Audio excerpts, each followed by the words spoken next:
Hello bachcho, let's read this question. The question says, according to Einstein's photoelectric equation, the graph between the kinetic energy of photoelectrons ejected and the frequency of incident radiation is. So यहाँ पर हमारे पास जो की concept use होगा वो है हमारे पास Einstein equation of photoelectric effect. Einstein's equation of photoelectric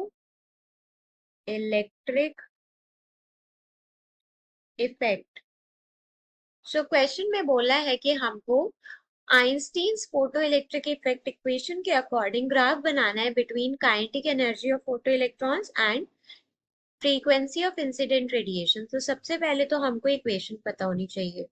so Einstein's photo electric equation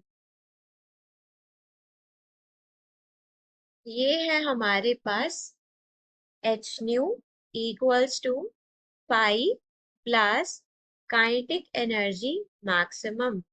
so ये है हमारे पास, हमको ग्राफ बनाना है काइनेटिक एनर्जी, मतलब काइनेटिक एनर्जी हमारे पास वाई एक्सिस में है. So this will be equals to h nu minus five. Five को हम एच न्यू नॉट भी लिख सकते हैं, h nu minus h nu naught. अब ये जो फाइव है ये तो हमारे पास कांस्टेंट है, तो इक्वेशन बनेगी y equals to M X minus C की टर्म्स में. तो यहाँ पर हमारे पास स्लोप क्या है? स्लोप होगा हमारे पास h के इक्वल, एक्स है हमारे पास न्यू के इक्वल और इंटरसेप्ट है हमारे पास माइनस एच न्यू नॉट के इक्वल.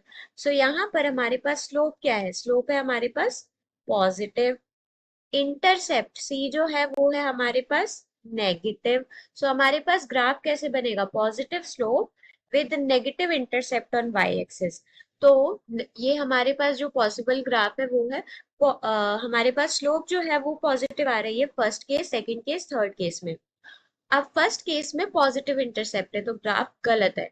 सेकंड केस में इंटरसेप्ट ही नहीं है तो भी गलत है. और थर्ड केस में हमारे पास जो है ग्राफ नेगेटिव में जाएगा. अगर हम इसको एक्स्ट्रापोलेट करते हैं थोड़ा सा, इस तरीके से ग्राफ मेंशन है, ये काइनेटिक एनर्जी है, ये फ्रीक्वेंसी है. तो अगर हम इसको एक्स्ट्रापोलेट करेंगे ऐसे पीछे की तरफ तो नेगेटिव इंटरसेप्ट है, तो इसलिए हमारे पास यहाँ पर जो करेक्ट ग्राफ होगा, करेक्ट ऑप्शन वो हो जाएगा हमारे पास ग्राफ सी.